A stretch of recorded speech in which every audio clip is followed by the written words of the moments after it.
Hi friends, welcome back to my channel. ಇವತ್ತು ರಾಗಿ ಮಸಾಲ ರೊಟ್ಟಿ ಮಾಡ್ತಾಯಿದ್ದೀನಿ. ಈ ರಾಗಿ ರೊಟ್ಟಿ ಜೊತೆಗೆ ನಾನು ಅವರೆಕಾಳನ್ನು ಹಾಕಿ ಅವರೆಕಾಳು ರಾಗಿ ಮಸಾಲ ರೊಟ್ಟಿ ಮಾಡ್ತಾಯಿದ್ದೀನಿ. ಇದನ್ನು ಹೇಗೆ ಮಾಡೋದು ಅಂತ ತೋರಿಸ್ತಾ ಇದ್ದೀನಿ.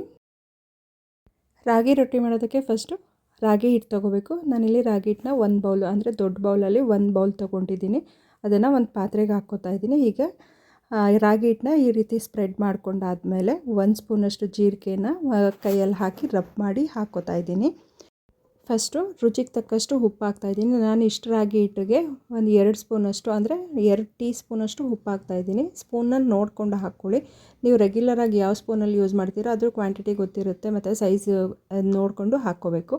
ನಾನಿಲ್ಲಿ 2 ಟೀ ಸ್ಪೂನ್ ಉಪ್ಪು ಹಾಕ್ಕೊಂಡು ಅದಾದಮೇಲೆ 1 ಸ್ಪೂನಷ್ಟು ಜೀರಿಗೆ ತೆಗೆದು ರಬ್ ಮಾಡಿ ಹಾಕ್ತಾಯಿದ್ದೀನಿ. ಇವಾಗ 1 ಸ್ಪೂನು ಬಿಳಿ ಎಳ್ಳು ಹಾಕ್ತಾಯಿದ್ದೀನಿ. ಕಪ್ಪು ಎಳ್ಳು ಕೂಡ ಹಾಕ್ಕೋಬೋದು, ಆದರೆ ಎದ್ದು ಕಾಣಿಸುತ್ತೆ ಅನ್ನೋದಕ್ಕೋಸ್ಕರ ಬಿಳಿ ಎಳ್ಳು ಹಾಕ್ತಾ ಇರೋದು. ಯಾವ ಎಳ್ಳಿರುತ್ತೆ ಅದು ಹಾಕ್ಕೊಳ್ಳಿ, ಟೇಸ್ಟು ತುಂಬ ಚೆನ್ನಾಗಿರುತ್ತೆ ರೊಟ್ಟಿಗೆ. ಎಳ್ಳು, ಉಪ್ಪು ಮತ್ತು ಜೀರಿಗೆ ಹಾಕಿದ್ಮೇಲೆ ಒಂದು ಸಲ ಹಿಟ್ಟನ್ನ ಚೆನ್ನಾಗಿ ಮಿಕ್ಸ್ ಮಾಡ್ಕೋಬೇಕು. ಹಿಟ್ಟೆಲ್ಲ ಚೆನ್ನಾಗಿ ಮಿಕ್ಸ್ ಮಾಡ್ಕೊಂಡಾದ್ಮೇಲೆ ಇದಕ್ಕೀಗ 1 ಬೌಲಷ್ಟು ತುರಿದಿರೋ ಅಂಥ ಕ್ಯಾರೆಟ್ ಹಾಕ್ಕೋತಾ ಇದ್ದೀನಿ. ಹಾಗೆಯೇ ಸಣ್ಣ ಸಣ್ಣದಾಗಿ ಹೆಚ್ಚಿರೋ ಅಂಥ ಒಂದು ಈರುಳ್ಳಿನ ಹಾಕ್ತಾಯಿದ್ದೀನಿ. ಹಾಗೆ ಒಂದು ಬೌಲಲ್ಲಿ ಬೇಯಿಸಿಟ್ಕೊಂಡಿರೋ ಅಂಥ ಹಿಚ್ಕಿದ ಬೇಳೆ ಹಾಕ್ತಾಯಿದ್ದೀನಿ. ಅವರೆಕಾಳನ್ನ ಸುಲಿದು ಚಿಲುಕಿಸಿ ಆಮೇಲೆ ಸ್ವಲ್ಪ 3/4 ಭಾಗ ಅಷ್ಟು ಬೇಯಿಸಿರೋ ಅಂಥ ಅವರೆಕಾಳನ್ನ ಒಂದು ಬೌಲ್ ಹಾಕ್ಕೊಂಡಿದ್ದೀನಿ. ಹಾಗೆಯೇ ಒಂದು ಸಣ್ಣ ಬೌಲಲ್ಲಿ ತುರಿದಿರೋ ಅಂಥ ಕಾಯಿ ತುರಿ ಹಾಕ್ತಾಯಿದ್ದೀನಿ. ಅದ್ರ ಜೊತೆಗೆ 1 ಬೌಲಷ್ಟು ಕೊತ್ತಂಬರಿ ಸೊಪ್ಪು ಹಾಕ್ತಾಯಿದ್ದೀನಿ. ಹಾಗೆಯೇ ಒಂದು 2 ಹಸಿರು ಮೆಣಸಿನ್ಕಾಯಿನ ಸಣ್ಣ ಸಣ್ಣದಾಗಿ ಹೆಚ್ಚಿ ಹಾಕ್ಕೋಬೇಕು. ನಾನು ಇಷ್ಟನ್ನು ಎಲ್ಲ ಹಾಕ್ಕೊಂಡಾದಮೇಲೆ ಮಿಕ್ಸ್ ಮಾಡ್ಕೋಬೇಕು. ಹಿಟ್ಟೆಲ್ಲ ಚೆನ್ನಾಗಿ ಮಿಕ್ಸ್ ಮಾಡ್ಕೊಂಡಾದಮೇಲೆ ಇದಕ್ಕೆ ನೀರು ಹಾಕಿ ಮಿಕ್ಸ್ ಮಾಡ್ಕೋಬೇಕು. ಮೊದಲು ರಾಗಿ ಹಿಟ್ಟು ಜೊತೆಗೆ ಮಸಾಲ ಎಲ್ಲ ಮಿಕ್ಸ್ ಆಗಬೇಕು. ಆ ರೀತಿ ಚೆನ್ನಾಗಿ ಮಿಕ್ಸ್ ಮಾಡ್ಕೊಳ್ಳಿ. ಕೈ ಆಡಿಸ್ತಾ ಚೆನ್ನಾಗಿ ಮಿಕ್ಸ್ ಮಾಡ್ಕೊಂಡಾದಮೇಲೆ ಇದಕ್ಕೆ ನೀರು ಹಾಕ್ಕೊಂಡು ಮಿತ್ಕೋಬೇಕು. ಇವಾಗ ಮಸಾಲ ಎಲ್ಲ ಚೆನ್ನಾಗಿ ಮಿಕ್ಸ್ ಆಗಲಿ. ಮಿಕ್ಸ್ ಆದಮೇಲೆ ಇದಕ್ಕೆ ಬಿಸಿನೀರು ಹಾಕಿ ಮಿಕ್ಸ್ ಮಾಡ್ಕೋಬೇಕು. ತಣ್ಣೀರು ಹಾಕಿದ್ರೆ ರೊಟ್ಟಿ ಚೆನ್ನಾಗಿ ಬರಲ್ಲ. ಇವಾಗ ರಾಗಿ ಹಿಟ್ಟು ಹಾಕಿರೋ ಮಸಾಲ ಎಲ್ಲ ಚೆನ್ನಾಗಿ ಮಿಕ್ಸ್ ಆಗಿದೆ.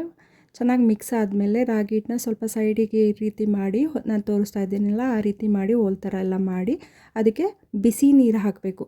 ಬಿಸಿ ನೀರು ಹಾಕಿದ್ರೆ ರೊಟ್ಟಿ ಚೆನ್ನಾಗಿ ಬರುತ್ತೆ. ತಣ್ಣಗಿರೋ ನೀರಲ್ಲಿ ಹಿಟ್ಟು ಕಲಿಸ್ಕೊಂಡ್ರೆ ರೊಟ್ಟಿ ಚೆನ್ನಾಗಿ ಬರಲ್ಲ ತಟ್ಟಕ್ಕೆಲ್ಲ, ಹಾಗಾಗಿ ಕಿತ್ತು ಹೋಗುತ್ತೆ. ಬಿಸಿ ನೀರು ಹಾಕಿದ್ರೆ ರೊಟ್ಟಿ ತುಂಬ ಚೆನ್ನಾಗಿ ಬರುತ್ತೆ. ನಾವು ಯಾವ ಸೈಜಿಗೆ ಬೇಕಾದರೂ ತೊಟ್ಕೋಬೋದು, ಅಷ್ಟು ನೀಟಾಗಿ ತೆಳುಗೆ ಬೇಕಾದರೂ ತೊಟ್ಕೋಬೋದು, ಅಷ್ಟು ಚೆನ್ನಾಗಿ ಬರುತ್ತೆ. ಅದಕ್ಕೆ ಬಿಸಿ ನೀರು ಹಾಕಬೇಕು. ಬಿಸಿ ನೀರು ಹಾಕಿದ್ಮೇಲೆ ಕೈ ಸುಡುತ್ತೆ ಅಂದರೆ ಸ್ಪೂನಲ್ಲಿ ಮಿಕ್ಸ್ ಮಾಡ್ಕೊಳ್ಳಿ, ಇಲ್ಲ ಪರವಾಗಿಲ್ಲ ಅಂದರೆ ಕೈಲಿ ಬೇಕಾದರೂ ಈ ರೀತಿ ಹಿಟ್ಟನ್ನ ಮೇಲೆ ಕೆಳಗೆ ಮಾಡಿ ಮಿಕ್ಸ್ ಮಾಡ್ಕೋಬೇಕು. ಒಂದೇ ಸಲ ತುಂಬ ನೀರು ಹಾಕ್ಕೋಬೇಡಿ, ಸ್ವಲ್ಪ ನೋಡಿ ಹಾಕ್ಕೊಂಡು ಮಿಕ್ಸ್ ಮಾಡ್ಕೊಳ್ಳಿ. ಈಗ ಕ್ಯಾರೆಟು, ಕಾಯಿ ತುರಿ ಹಾಗೆ ಅವರೆಕಾಳು ಬೇಯಿಸಿರೋದ್ರಲ್ಲಿ ನೀರಿರುತ್ತೆ, ಸ್ವಲ್ಪ ಈರುಳ್ಳಿಲಿ ನೀರು ಬಿಡುತ್ತೆ. ಹಾಗಾಗಿ ಎಲ್ಲದರಲ್ಲೂ ಸ್ವಲ್ಪ ನೀರು ಬಿಡೋದ್ರಿಂದ ನೀರನ್ನ ನೋಡ್ಕೊಂಡು ಹಾಕ್ಕೋಬೇಕು, ಇಲ್ಲಾಂದರೆ ತೆಳ್ಳಗಾಗ್ಬಿಡುತ್ತೆ. ತೆಳ್ಳಗಾಗಿದ್ರೆ ತುಂಬ ತೆಳು ರೊಟ್ಟಿ ಎಲ್ಲ ಮಾಡೋಕ್ಕಾಗಲ್ಲ, ದಪ್ಪ ರೊಟ್ಟಿ ಬರುತ್ತೆ. ದಪ್ಪ ರೊಟ್ಟಿ ಆದರೆ ಚೆನ್ನಾಗಿ ಅನಿಸಲ್ಲ. ರೊಟ್ಟಿ ಎಲ್ಲ ತೆಳುಗಿದ್ರೆ ಚೆನ್ನಾಗಿರುತ್ತೆ. ಹಿಟ್ಟೆಲ್ಲ ಚೆನ್ನಾಗಿ ಈ ರೀತಿ ಮಿಕ್ಸ್ ಮಾಡ್ಕೊಂಡಾದಮೇಲೆ ಈ ರೀತಿ ಮಿತ್ಕೊಂಡಾದಮೇಲೆ ಒಂದೊಂದೇ ಉಂಡೆ ಮಾಡಿಕೊಂಡು ತೊಟ್ಕೋಬೇಕು. ಒಂದೇ ಸಲ ಎಲ್ಲನೂ ಮಿಕ್ಸ್ ಮಾಡ್ಕೊಂಡು ಇಟ್ಕೋಬೇಡಿ. ಸ್ವಲ್ಪ ಈ ರೀತಿ ಇಷ್ಟು ನಾನು ಮಾಡಿದ್ದೀನಲ್ಲ ಅಷ್ಟು ಮಿಕ್ಸ್ ಮಾಡಿಕೊಂಡು ಒಂದು ಸ್ವಲ್ಪನೇ ಈ ರೀತಿ ನಾದ್ಕೊಂಡಾದಮೇಲೆ ರೊಟ್ಟಿನೇ ಮಾಡ್ಕೋಬೇಕು. ಈ ರೀತಿ ನಾನು ತೋರಿಸ್ತಾ ಇರೋ ರೀತಿ ಮಾಡ್ಕೊಳ್ಳಿ. ರೊಟ್ಟಿ ಅಂತೂ ತುಂಬ ಚೆನ್ನಾಗಿ ಬರುತ್ತೆ. ಇವಾಗ ರೊಟ್ಟಿ ಎಲ್ಲ ಚೆನ್ನಾಗಿ ಮಿತ್ಕೊಂಡಾಗಿದೆ. ಒಂದು ರೊಟ್ಟಿಗೆ ಎಷ್ಟು ಬೇಕೋ ಅಷ್ಟು ದಪ್ಪ ಉಂಡೆ ತೊಗೊಂಡು ಈ ರೀತಿ ಕೈಯಲ್ಲಿ ರೌಂಡ್ ಮಾಡ್ಕೋಬೇಕು. ರೌಂಡ್ ಮಾಡ್ಕೊಂಡಾದಮೇಲೆ ಒಂದು ಪೇಪರ್ ತಗೊಂಡು, ಬಟರ್ ಪೇಪರೇ ಬೇಕು ಅಂತ ಏನಿಲ್ಲ, ಯಾವ ಪೇಪರ್ ಆದರೂ ನಡೆಯುತ್ತೆ. ಈ ರೀತಿ ಪೇಪರ್ ಮೇಲೆ 1 ಸ್ಪೂನಷ್ಟು ಎಣ್ಣೆ ಹಾಕಿ ಸ್ಪ್ರೆಡ್ ಮಾಡ್ಕೊಂಡಾದಮೇಲೆ ಈ ರೀತಿ ರೊಟ್ಟಿ ತೊಟ್ಕೋಬೇಕು. ನೀವು ಎಷ್ಟು ತೆಳುಗೆ ತೊಟ್ಟಿದ್ರೂ ರೊಟ್ಟಿ ತುಂಬ ಚೆನ್ನಾಗಿ ಬರುತ್ತೆ. ಒಂದು ಸೈಡು ಕೀಳಲ್ಲ, ಅಷ್ಟು ಚೆನ್ನಾಗಿ ಬರುತ್ತೆ ರೊಟ್ಟಿ. ಒಂದು ಸಲ ಈ ರೀತಿ ಟ್ರೈ ಮಾಡಿ ನೋಡಿ, ತುಂಬ ಇಷ್ಟಪಟ್ಟು ಮಾಡ್ಕೋತೀರ. ಈ ರೀತಿ ನಿಮಗೆ ಎಷ್ಟು ಸಾಧ್ಯನೋ ಅಷ್ಟು ತೆಳುಗೆ ತೊಟ್ಕೋಬೋದು. ರೊಟ್ಟಿ ತೊಟ್ಟಬೇಕಾದ್ರೆ ಒಂಚೂರು ಕೈಗೆ ಎಣ್ಣೆ ಮಾಡ್ಕೊಂಡು ತೊಟ್ರಿ, ಆಗ ಕೈಗೆ ಅಂಟಲ್ಲ ರೊಟ್ಟಿ. ಈಗ ಹೆಂಚ ಮೇಲೆ ಹಾಕಿ 1 ನಿಮಿಷ ಹಿಂಗೆ ಬೇಯಿಸಾದ್ಮೇಲೆ ಕವರ್ ತೆಗೆದು ಮತ್ತೆ 2 ಸೈಡು ಮಗ್ಚಾಕಿ ಬೇಯಿಸ್ಕೋಬೇಕು. ರೊಟ್ಟಿ ಅಂತೂ ತುಂಬ ಚೆನ್ನಾಗಿ ತೆಳುಗೆ ಸಖತ್ತಾಗಿ ಸಾಫ್ಟಾಗೂ ಕೂಡ ಬರುತ್ತೆ. ಈ ರೀತಿ ಒಂದು ಸಲ ಟ್ರೈ ಮಾಡಿ ನೋಡಿ. ಇದೇ ರೀತಿ ಮಿಕ್ಕಿರೋ ಹಿಟ್ಟನ್ನು ಒಂದೊಂದೇ ಉಂಡೆ ಮಾಡಿಕೊಂಡು ರೊಟ್ಟಿ ತೊಟ್ಟಿ ಬೇಯಿಸ್ಕೊಳ್ಳಿ.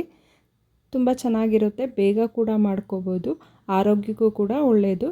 ಅವರೆಕಾಯಿ ಸೀಸನ್ ಆಗಿರೋದ್ರಿಂದ ಅವರೆಕಾಯಿನ ಜಾಸ್ತಿನೇ ಹಾಕ್ಕೊಂಡು ಮಾಡ್ಕೊಳ್ಳಿ. ಅವರೆಕಾಯಿ ಸೀಸನ್ ಮುಗಿಯೋವರೆಗೂ ಅವರೆಕಾಯಿ ತಿಂದರೆ ಹೆಲ್ತಿಗೆ ತುಂಬಾ ಒಳ್ಳೆಯದು. 1 ಮೀಡಿಯಮ್ ಬೌಲ್ ರಾಗಿ ಹಿಟ್ಟು, ಹಾಗೆ ಮಸಾಲ ಅಂದರೆ ಕ್ಯಾರೆಟು, ಕಾಯಿ ತುರಿ, ಕೊತ್ತಂಬರಿ ಸೊಪ್ಪು ಮತ್ತು ಸಬ್ಬಸಿಗೆ ಸೊಪ್ಪು ಇದ್ದರೂ ಅದನ್ನು ಕೂಡ ಹಾಕ್ಕೋಬೋದು, ಚೆನ್ನಾಗಿರುತ್ತೆ. ಇಷ್ಟೆಲ್ಲ ಹಾಕಿ ಸೇರಿಸಿ ಮಾಡಿದ್ರೆ 10ರಿಂದ 12 ರೊಟ್ಟಿ ಆಗುತ್ತೆ. ಇವಾಗ ಈ ರೊಟ್ಟಿಗೆ ಕ್ವಿಕ್ಕಾಗಿ ಒಂದು ಕಾಯಿ ಚಟ್ನಿ ಮಾಡೋಣ. ಕಾಯಿ ಚಟ್ನಿ ಹೇಗೆ ಮಾಡೋದು ಅಂತ ತೋರಿಸ್ತಾ ಇದ್ದೀನಿ. 1 ಬೌಲಷ್ಟು ಕಾಯಿ ತೊಗೊಂಡಿದ್ದೀನಿ, ಕಾಯಿ ಪೀಸಸ್ ತೊಗೊಂಡಿದ್ದೀನಿ. ಅದ್ರ ಜೊತೆಗೆ ಸ್ವಲ್ಪ ಹುಣಸೆಹಣ್ಣು, ಒಂದು 3 ಹಸಿರು ಮೆಣಸಿನ್ಕಾಯಿ, 1 ಸ್ಪೂನ್ ಜೀರಿಗೆ, ಒಂದು 4 ಕಾಳು ಮೆಣಸು, ಹಾಗೆ ಸ್ವಲ್ಪ ಕೊತ್ತಂಬರಿ ಸೊಪ್ಪು, ಸ್ವಲ್ಪ ಪುದೀನ, ಹಾಗೆ ಒಂದು 2 ಸ್ಪೂನಷ್ಟು ಹುರ್ಗಡ್ಲೆ ತೊಗೊಂಡಿದ್ದೀನಿ. ಫಸ್ಟು ಕಾಯಿ ಪೀಸಸ್ನ ಹಾಕಿ ಈ ರೀತಿ ಪುಡಿ ಆಗೋ ಥರ ಮಿಕ್ಸಿ ಮಾಡ್ಕೋಬೇಕು. ಈ ಥರ ಮಿಕ್ಸಿ ಮಾಡ್ಕೊಂಡಾದಮೇಲೆ ಇದಕ್ಕೆ ಮಿಕ್ಕಿರೋ ಮಸಾಲ ಎಲ್ಲ ಹಾಕ್ಕೊಂಡು ಸ್ವಲ್ಪ ನೀರು ಹಾಕ್ಕೊಂಡು ರುಬ್ಕೋಬೇಕು. ಸ್ವಲ್ಪ ತುಂಬ ನೈಸಾಗಿರೋವಂಥ ಚಟ್ನಿ ಏನು ಬೇಡ, ಸ್ವಲ್ಪ ತರಿ ಹಾಗೆ ಇರಲಿ, ಆ ರೀತಿ ರುಬ್ಕೊಳ್ಳಿ. ನೀರು ಹಾಕ್ಕೊಂಡು ಗಟ್ಟಿ ಚಟ್ನಿ ಥರ ಮಾಡ್ಕೊಳ್ಳಿ. ಈ ರೀತಿ ಇಷ್ಟು ಗಟ್ಟಿಯಾಗಿ ಇಷ್ಟು ಇದ್ದಿದ್ರೆ ಸಾಕು. ಇವಾಗ ರೊಟ್ಟಿ ರೆಡಿಯಾಗಿದೆ.